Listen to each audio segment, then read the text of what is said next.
प्रेम से बोलो जय श्री कृष्णा। आज आप पुरुषोत्तम मास का 19वां अध्याय सुनेंगे। अगर आपको कथा अच्छी लगे तो लाइक और सब्सक्राइब करके जुड़ जाना। जय श्री हरि नारायण।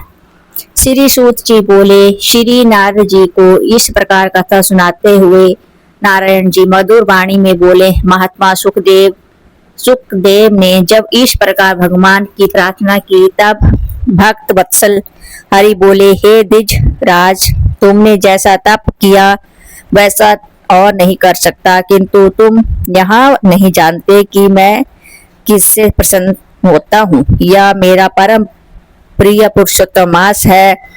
तुम दोनों ने शोक में डूबे रहने पर भी इसका सेवन किया है। ये तपोनिधि इस मास के एक दिन का भी जो धर्म पूर्वक सेवन करते हैं उसके अनेकों पाप भस्म हो जाते हैं। तुम तो महीने भर निराहार रहे हो, अकाल वर्षा तीनों काल में स्नान किया है। स्नान भी आकाश के पवित्र जल से तथा महीने भर उपवास किया है। शोक में होने के कारण चेतना नष्ट होने से तुम पुरुषोत्तम मास को जान भी ना सके तथा बिना जाने ही उसका नियम पालन हुआ।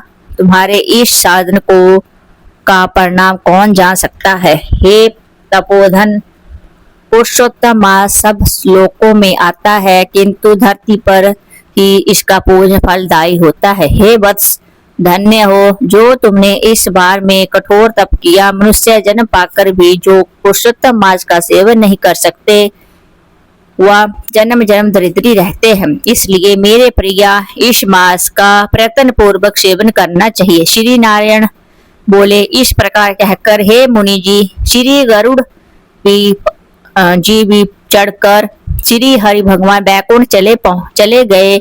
ब्राह्मण सुदेव पुरुषोत्तम मास की सेवा से मृत पुत्र सुखदेव को जीवित देखकर स्त्री सहित बड़ा प्रसन्न हुआ।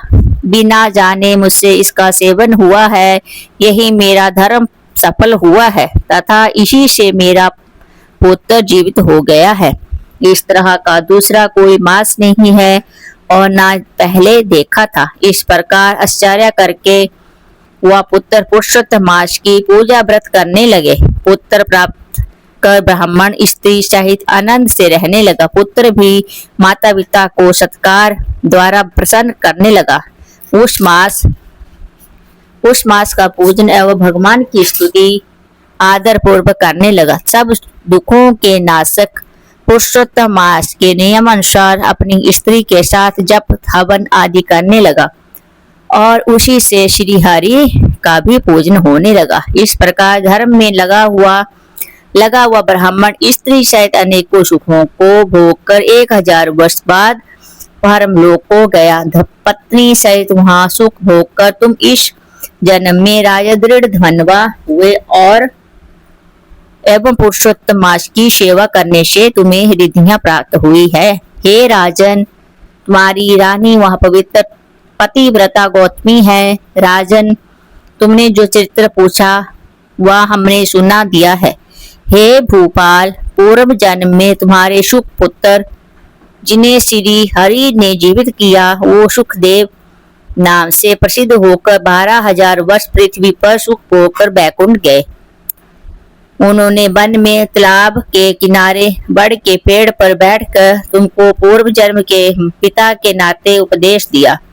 उन्होंने विचारा कि यही मेरे हित चिंतक प्रत्यक्ष देवता है। ऐसा विचार करके तोते के रूप में हे राजन तुम्हें उपदेश दिया। हे महाराज, अब मैं पाप नाशियों साराइयों पर जाऊंगा।